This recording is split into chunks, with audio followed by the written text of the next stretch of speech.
So how can a human designer beat AI? And is technology part of that toolbox? I think we've already addressed this a little bit. Whoever would like to speak first, go ahead. We don't have slides on this way, so we're done. Yeah, please. And it's more a question also that I don't think we're going to really give an answer, right? It's going to be even more questions. And it's something that you could take with you and, reflect on, or just give us your answers after where we can start the conversation, wherever you prefer. But please. I am not a AI specialist. I'm still trying to catch up with a lot of things that are happening. But I still think that a lot of the things that we discuss here in terms of trust, personality, expression, a lot of those things are likely still in the human realm, at least to me. And this can be a very poetic vision of the job of a designer, but I became a designer because as a kid I liked to draw and to create and not to write prompts. So I'm a big believer that AI will change how we do things.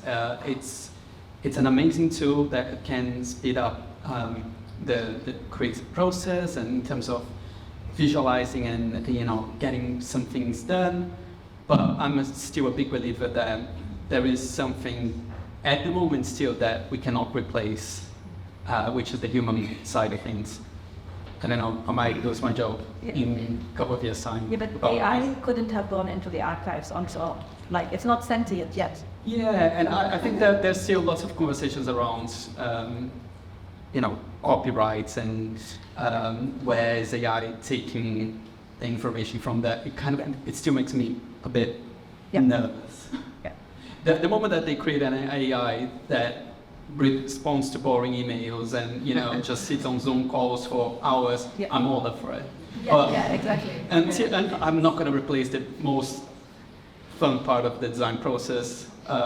So there's a tweet for that. There's a guy called Carl Remarks. He's a very big on Twitter, and he that tweet went viral. He was like, when I expected, when AI came in, I didn't think that we would want to write poetry and do painting. I thought we would do the boring jobs. This is not how I anticipated the future to be. Absolutely. I was thinking about my two teenage daughters and how they watched an opening title sequence for something on Netflix the other day. And I heard them sort of saying to Joe, oh yeah, that's an AI sequence. I was like, how do you know that? It's just obvious.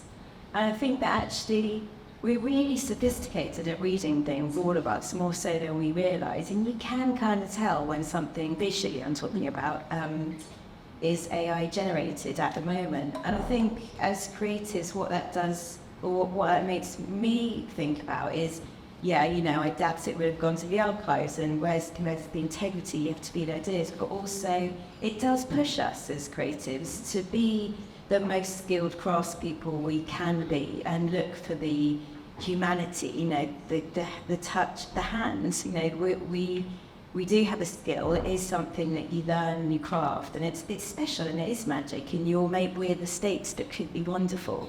And I think those are the things that we'll embrace more and that will set us apart, I hope, in the future.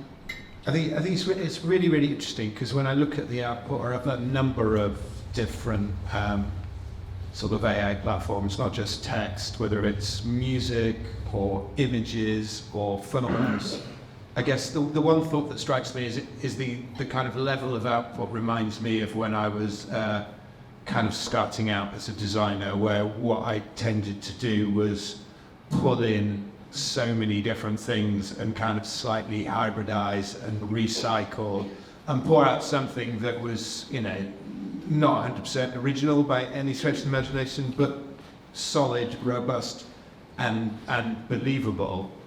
But then I think the wonderful thing about human beings is, as well as liking to make things, we also like to break things, and we break things in some totally kind of beautiful ways sometimes. And I don't think AI can do that. So if you listen to AI music, and then you take kind of weird songs like Good Vibrations by the Beach Boys, AI could not do that because it's wrong. It is not the way a song should be done, but it's fantastic.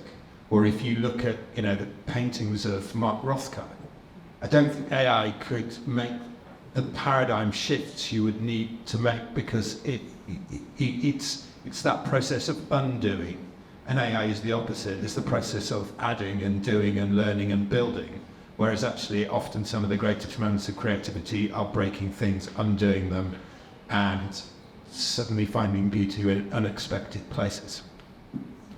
Yeah.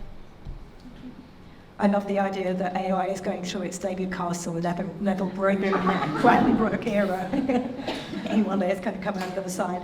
I think we've covered creativity. I think there is another side that AI actually will be really useful with, and that's in terms of readability and personalising the reading experience, making it much, much more accessible to a massively wider audience, where you can start to start to understand what your needs are in terms of accessibility and reading. So I think there are different sides, different ways that can be incorporated, and there are ways that we shouldn't just automatically be really scared that, oh my God, this is going to always be awful. There are sides that we can make really, really useful. I would imagine The Guardian or the World, different languages, different.